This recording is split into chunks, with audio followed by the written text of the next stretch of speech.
विकसित भारत न्यास के सचिव आदरणीय डॉक्टर श्रीराम तिवारी जी से मेरा अनुरोध कि वे मंचासीन माननीय मुख्यमंत्री महोदय को पुष्प भेंट कर आज के इस अवसर पर पुष्प उनका अभिनंदन करें और साथ ही जितने अतिथि मंच पर उनका भी अभिनंदन और सत्कार करें। माननीय डॉक्टर तिवारी जी विकसित भारत न्यास के सचिव हैं, स्वागत कर रहे हैं माननीय मुख्यमंत्री महोदय का। कृष्णा वंदे जगत को और सभी मंचासीन अतिथियों का सत्कार करते हुए आदरणीय तिवारी जी, ये बहुत ही गौरव की बात है कि भगवान श्री कृष्ण की ज्ञानस्थली उज्जैन से अंतर्राष्ट्रीय गीता महोत्सव के माध्यम से संपूर्ण भारतवर्ष में ये प्रकाश अब फैलने वाला है, जो इसका प्रारंभ हो चुका है। और सांस्कृतिक अवसर मुख्यमंत्री माननीय डॉक्टर मोहन यादव जी की अनूठी पहल, जिसका अनुकरण अन्य अन्य प्रदेश भी इस समय कर रहे हैं। मुझे अतिथियों का स्वागत सत्कार। आवाज आई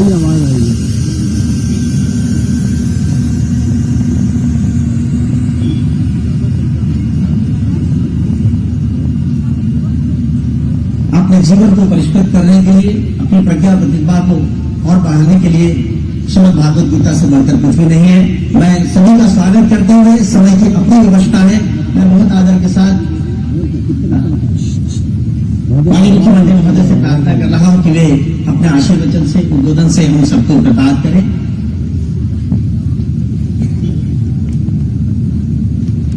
और सब एक बार आप जोरदार तालियां बजाकर हर्ष प्रकट करें।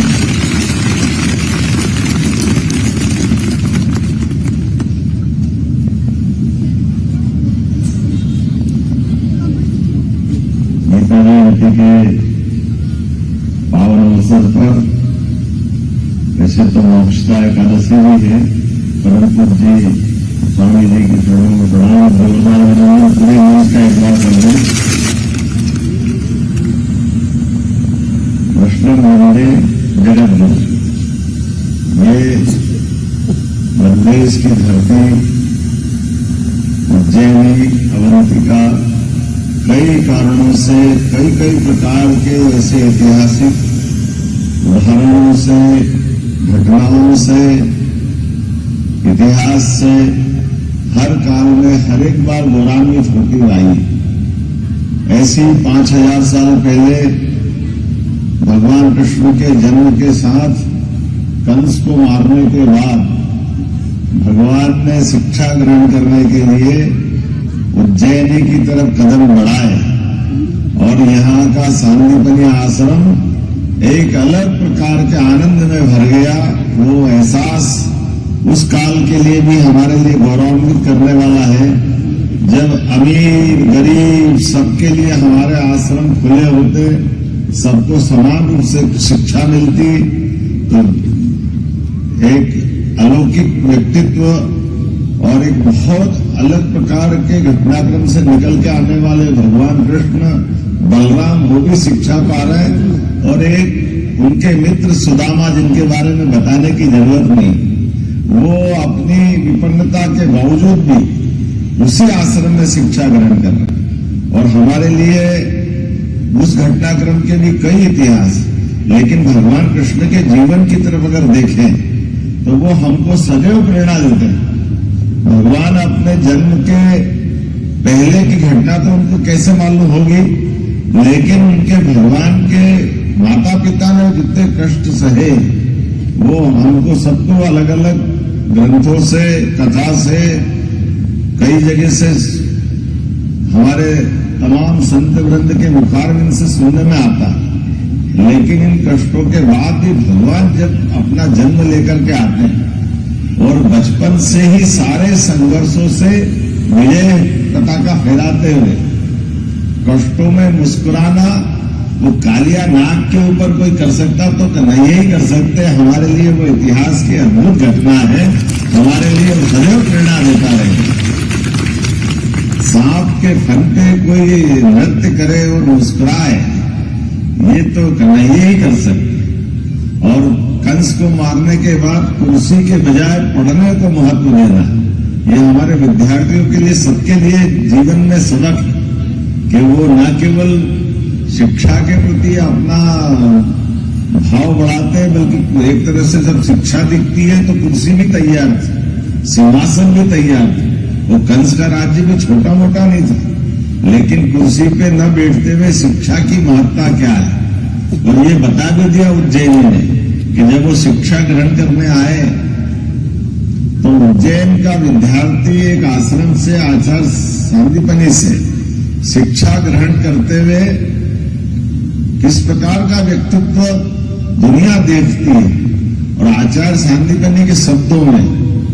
कृष्णम वंदे जगत गुरु, अपने शिष्य को अपने सामने आचार्य के रूप में देखना, जगत गुरु की पदवी देना, ये केवल उज्जैन में सांदीपनि ऋषि कर सकते हैं, आचार्य कर सकते हैं। ये भी इतिहास न्याय बना, अपना ही शिष्य, उसका बात का व्यक्तित्व दुनिया ने देखा है, लेकिन यही अपने जैसे हांडी में से चावल पहचान लेते हैं, ऐसे आचार्य ने अपने शिष्य को पहचाना, और जितना जो हो सकता है गुरु के पास वो सब भगवान कृष्ण को दिया, और भगवान ने भी वो शिक्षा की ऐसी गांठ बांधी कि बाद के कालक्रम में हमेशा सारी चुनौतियों के बीच मुस्कुराना भी, और अपने कर्तव्य के पथ से कर्म की तरफ मौत के भय से दुनिया को निकाल कर, जीवन में जिसका जन्म हुआ उसकी मृत्यु तो निश्चित है, लेकिन अपने कर्म बात के आधार पर कभी मौत का कोई भय नहीं हो सकता।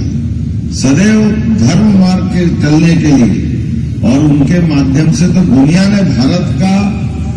यदा यदा ही धर्मस्य, ये जो भाव है कि जब जब धर्म की हानि होगी,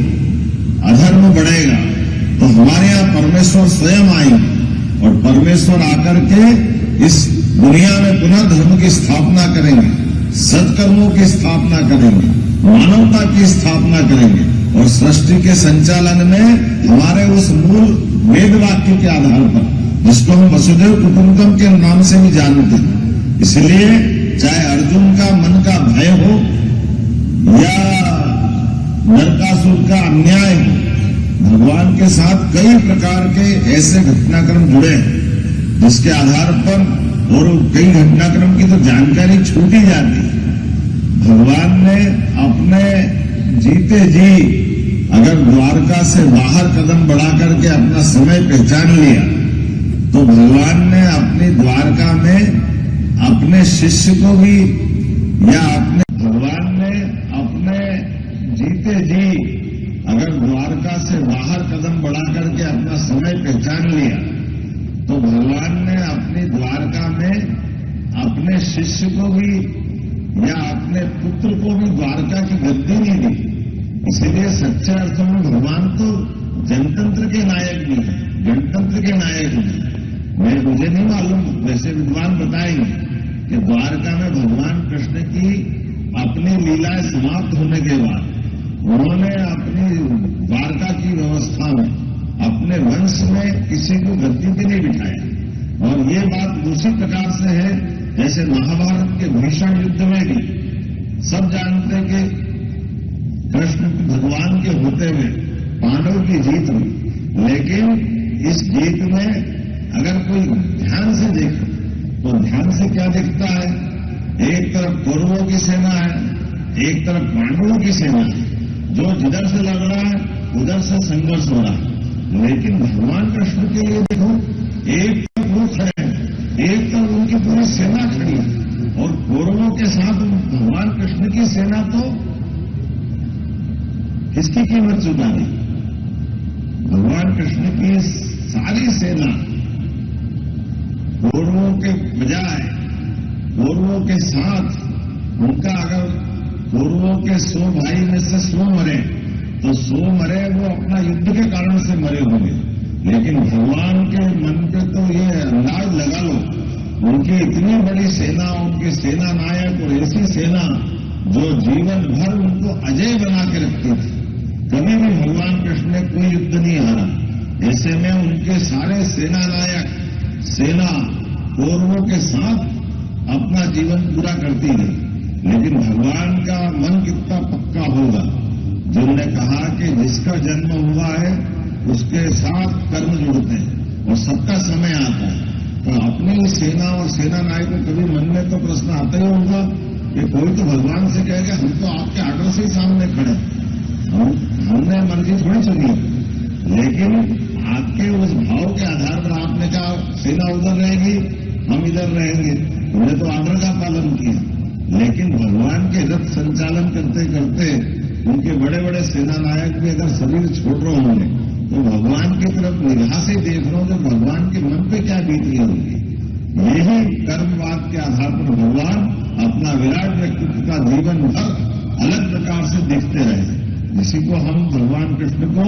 कालिया नाग पे देखते हैं, इसी को महाभारत के भीषण युद्ध में पाते हैं, इसी को अन्याय के प्रति नरकासुर को मारने में पाते हैं, इसी को कदम कदम के पांडवों की व्यवस्थाओं के आधार पर धर्म मार्ग पे चलने के लिए आज के इस अवसर पर गीता जयंती की जब बात आती है, पवित्र गीता तो वाकई में इतना पवित्र ग्रंथ है जिसमें सब कुछ है।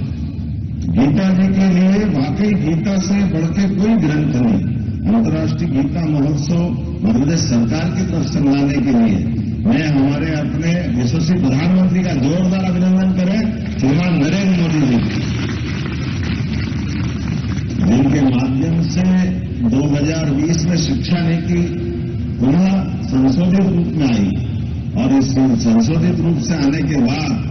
अब हमारे पाठ्यक्रम के अंदर भी हमें गर्व है, हमने गीता जी को भी महत्ता दी है और गोपाल कृष्ण की लीलाओं को भी महत्ता दी है। उनको अगर इन आदर्शों से ही सीखना है तो उसमें क्या आपत्ति हो सकती है। हमारे लिए धर्म के माध्यम से जीवन के मर्म को समझने के लिए मौका मिलता। हम किसी की बुराई नहीं कर रहे, किसी के प्रति हमारा गलत भाव नहीं है, लेकिन सच्चाई की तरफ तो भाव होना चाहिए, अच्छाई की तरफ होना चाहिए और समाज के साथ जुड़ करके ये जो सारा समाज मानता तो हमको क्या संकोच हो सकता है। इसलिए हमने तो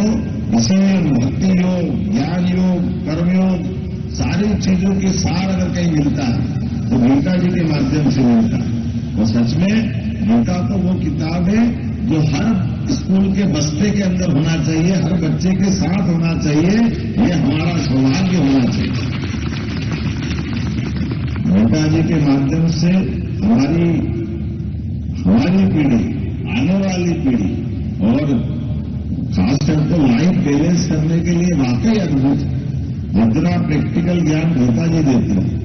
कितना सुंदर वर्णन है। और ये 15वां अध्याय जिसका पारायण होगा इसको तो पुरुषोत्तम योग कहा गया है। क्षर और अक्षर दोनों से भी ऊपर कोई है तो वो है पुरुषोत्तम। हम सब जानते हैं अक्षर हम रोज लिखते हैं और क्षर अक्षर के बीच में से भी उससे ऊपर बता दें। और भगवान की भी भगवान ने कैसी बात बताई कि मनुष्य आत्मा लेकर के परमात्मा से हमारा जीवन अलग होता है, लेकिन अलग होने वाले जीवन में हमारे कर्म हमारे साथ रहने वाले, उस पर भगवान का अपना भाव अलग हो जाता है। अभी बड़ा मुश्किल जाता है कि मेरे कर्म मेरे साथ रहे, मैं भगवान की आत्मा भी तो परमात्मा का हिस्सा है। लेकिन जैसे जल से बर्फ बनती और बर्फ बनने के बाद जल नहीं दिखाई देगा, जल गायब हो जाएगा, लेकिन जैसे ही वापस बर्फ पिघलेगी फिर जल हो जाएगा। तो सारा कर्म बर्फ के खाते में जोड़ दिया। भगवान की ऐसी बहुत सारी बातों के लिए ये पूरा मंच में हमारे सारे विद्वान संत भी विराजमान है और मैं तो केवल आपके बीच गीता जयंती के इस अवसर पर आपको बधाई देने के लिए आया हूं। और हमारी सरकार ने तय किया है, आज विधानसभा का सत्र भी है, वहां गीता जयंती मनाएंगे। भोपाल में भी दोपहर 2 बजे गीता जयंती के कार्यक्रम में शामिल हुआ और शाम को इंदौर में गीता जयंती के साथ हमने तय किया कि हर नगर निगम, नगर पालिका, नगर परिषद, नगरीय निकायों में गीता भवन बनना चाहिए। तो आज गीता भवन की सौगात मध्य प्रदेश को मिलेगी। हमारे इंदौर राजवाड़े के पास ये गीता भवन की सौगात के माध्यम से हमारी सभी प्रकार की गतिविधियों का संचालन करने के लिए गीता भवन से अच्छा कौन सा भवन हो सकता है, जहां पर हम अपने ऐसे सभी प्रकार के विचारों का प्रभाव भी देखेंगे। बच्चों के साथ साथ और भी बहुत सारी गतिविधियां चलेगी, लाइब्रेरी होगी, कंप्यूटर साइंस की शिक्षा की व्यवस्था होगी। कई कारण से इन सारी बातों को करने के लिए आज मैं आप से थोड़ा जल्दी बोलते हुए विनम्रता के साथ आ जाने की अनुमति भी चाह रहा हूं, क्योंकि मुझे यहां से तुरंत विधानसभा के लिए 1 घंटा तो हेलीकॉप्टर नहीं लेगा और वहां से विधानसभा तक पहुंचने के लिए हर हालत में 11 बजे के पहले मुझे पहुंचना रहेगा। तो मैं मान के चलता हूं आप सबका प्रेम स्नेह आशीर्वाद बना रहेगा, महाराज जी का आशीर्वाद बना रहेगा और मेरी शुभकामना देते हुए मेरी बात को विराम देता हूं। बोले गोपाल कृष्ण भगवान की, महाकाल महाराज की। बहुत बहुत धन्यवाद। परम सम्मानित का हम सभी संस्थानों की ओर से बहुत बहुत आभार व्यक्त करते हैं। उन्होंने आकर यहाँ पर मार्गदर्शन दिया और ऊर्जा प्रदान की।